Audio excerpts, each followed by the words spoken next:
नागपूरचे आमदार कृष्णा खोपडे यांनी नेहमीच विवादात आलेले सनदी अधिकारी तुकाराम मुंढे यांच्यावर अनेक घणाघाती आरोप करीत त्यांनी फोनवर धमकी दिल्याचा अतिशय गंभीर आरोप सभागृहात केला।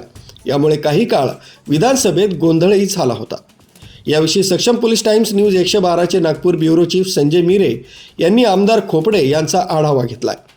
आपल्यासोबत आहे त्यांना आपण विचारूया, खोपडे साहेब, ज्या पद्धतीने तुकाराम मुंढेंच्या धमकी प्रकरण जे सुरू आहे सध्याला सगळ्या परिसरामध्ये एकच चर्चा आहे, या संदर्भात काय सांगाल? आणि तुकाराम मुंढे एक शिस्तप्रिय अधिकारी असं म्हटलं जातं, काय यावर प्रतिक्रिया आपली?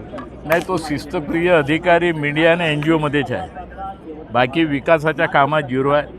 तो कुठेही गेला तर दहशत फैलवण्याचं काम करते, खालच्या अधिकाऱ्याला दाबण्याचा प्रयत्न करते ना आपलं वर्चस्व कसं राहील ते दाखवण्याचा प्रयत्न करते। तो जिथं जिथं तुकाराम मुंढे 24 वर्षामध्ये 24 बदल्या झाल्या। या 24 बदल्या जिथं जिथं तो तुकाराम मुंढे गेला तिथं त्यांनी एखादं काम दाखवावं, एखादा विकासाचं प्रोजेक्ट त्यांनी दाखवावं। नागपुरात 7 महिने ते राहिले, 7 महिन्यामध्ये एखादं तरी काम दाखवायचं।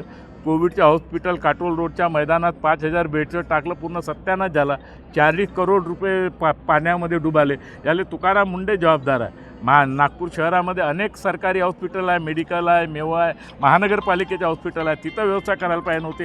काटोल रोडच्या पलीकडे जाऊन 5000 बेडचं हॉस्पिटल करणं आणि त्या माध्यमातून ते 40 कोटीचं नुकसान करणं आणि आपला भ्रष्टाचार त्या माध्यमातून करणं, हे तर सगळं प्रकरण आला। महिला अधिकाऱ्यांनी त्याच्याविरुद्ध पोलिसात FIR दाखल केली। आणखीन का पाहिजे?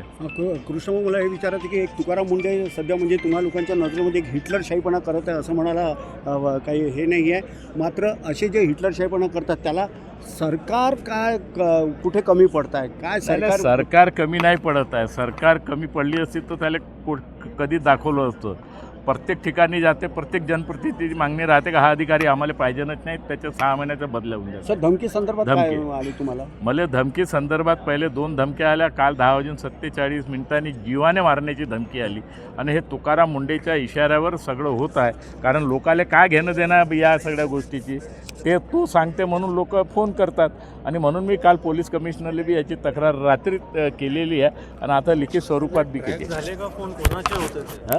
तर आपण होते पूर्व नागपूरचे आमदार कृष्णाभाऊ खोपडे, ज्यांनी असं सांगितलेलं आहे की तुकाराम मुंढे यांनी जीवानिशी ठार मारण्याची धमकी त्यांना आलेली आहे। ती कोणाकडून आली आहे हे अद्याप गुलदस्त्यात आहे, मात्र ते वारंवार तुकाराम मुंढे यांचं नाव घेतात आहे। तुकाराम मुंढे यांची अनेक वर्षांमध्ये जवळपास 20 वेळा बदली झालेली आहे आणि जिथे कोरोनाचा कालावधी जो आठवला की तो आपल्या काटोलच्या परिसरामध्ये त्यांनी ते संपूर्ण यंत्रणा राबविलेली होती।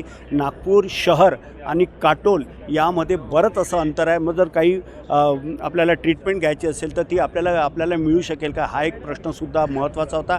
आणि एक प्रशासकीय अधिकारी म्हणून त्यांची चांगली ख्याती आहे, मात्र अशा वेळेला ते कुठेतरी राजकारण्यांना रास येत नाही आहे, कुठेतरी ते प्रशासकीय दबदबा जो आहे तो आजही अव्याहतपणे त्यांचा कायम आहे। मात्र असे असतानासुद्धा या संपूर्ण जनतेचे जे आमदार असेल, खासदार असेल, हे मात्र तुकाराम मुंढे यांच्या बाबतीमध्ये खूप म्हणजे त्यांना त्रास सहन करावा लागतो, परेशान आहे। आता बघावं हे लागेल की कृष्णा खोपडे यांना जी जीवे मारण्याची धमकी आली यावर आता पुढील पाऊल काय असेल याकडे संबंध महाराष्ट्राचं लक्ष लागलेलं आहे।